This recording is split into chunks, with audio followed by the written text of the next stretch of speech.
Anyway, I run across this because boxing stuff comes up on my feed. So I want to give some suggestions as how boxing should be changed. The stuff is outdated, and there's a couple of improvements that should be made. Now, first of all, this guy did the right thing, and there should be more of this.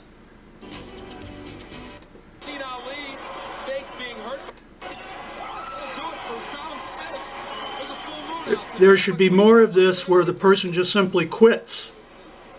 They just simply quit. Instead of fighting to the death, him against 3 feet taller George Foreman being beaten to death, well, he simply walked away and quit.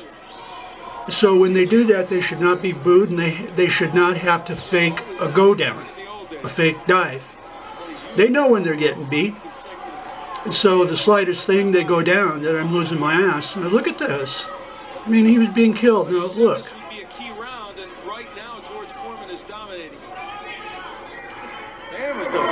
Look at what he does. I think he can land all day. And I'm not sure that didn't really hurt Cowie. I think Cowie wants to quit. That's it. Well, I said, Al, he had the will to define this round. The crowd should have not been booing. They should have been cheering. That this should be more the future of boxing, where if the person is being beat and the rounds are too long, they shouldn't be 15 where nobody can function and they're just waiting to take the death blow and vessels rupture in their brain. That it should be 10 rounds where they go out and they can still do their thing and try to win on points or knock the person out. 15 rounds where both people can hardly stand up. It's too much. It should be cut down to 10 rounds and go to more scientific boxing, not to where the people are standing up and can't even function. The other statement I want to make is that oxygen should be given after the fight. Now, when they're in the corner, they're not allowed to give oxygen and here snort these amphetamines. They're not allowed to do that. But after the fight, there is absolutely no reason to do it, to not provide oxygen to both boxers. When they're at a state they could have a heart attack or a hemorrhage or whatever, they should be given oxygen after the fight. I suggest that be done immediately. There is no reason not to be doing that. Let me look at Thrilla in Manila.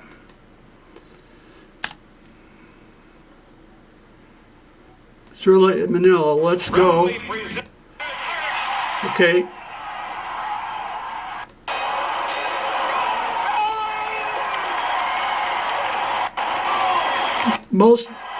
The final rounds, they were hanging on each other. They could hardly function. They're near death. Ali said it was the closest he ever come to death. That after the fight, it took him minutes to recover. And this is the one where he collapsed onto the mat afterwards. You know, it took him 10 minutes to recover. Why not give him oxygen after they've done their battle? So it shouldn't be the rounds go to where the people are falling down and could have a heart attack at any minute, which does happen. 10 rounds, better boxing. It would be more, the 10 rounds would be much more strategic and quicker, and they could knock the person out, whatever. Not go till you drop dead. Now this is where Ali said that he wasn't going to go back out. That was the biggest round of the fight for anybody. And he said he was near death. Okay, so they stopped the fight because Frazier couldn't go back out. He couldn't go back out. So they stopped the fight. Now let's look at Ali. Up and looked at Frazier. I think it's going to be over. It's all over.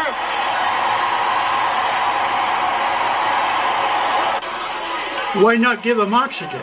You see, they cut it out where he fell down on the mat and laid there like he was dead.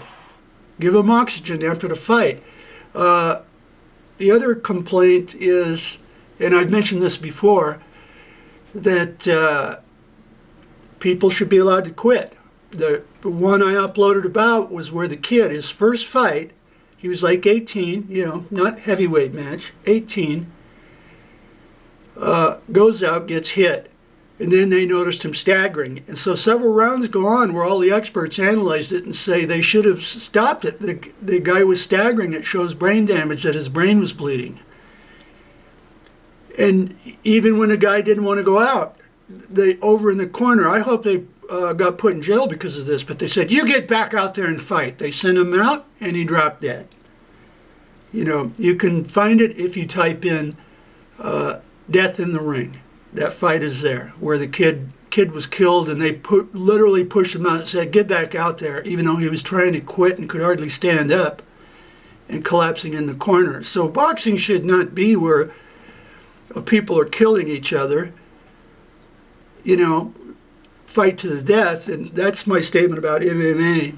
Mixed martial arts, I don't agree with it where people fight to the death, go out, break legs, kick them in the head, kick them in the throat, do anything you want. The person goes down unconscious and they run over and start kicking and stomping a person while he's on the ground with broken legs.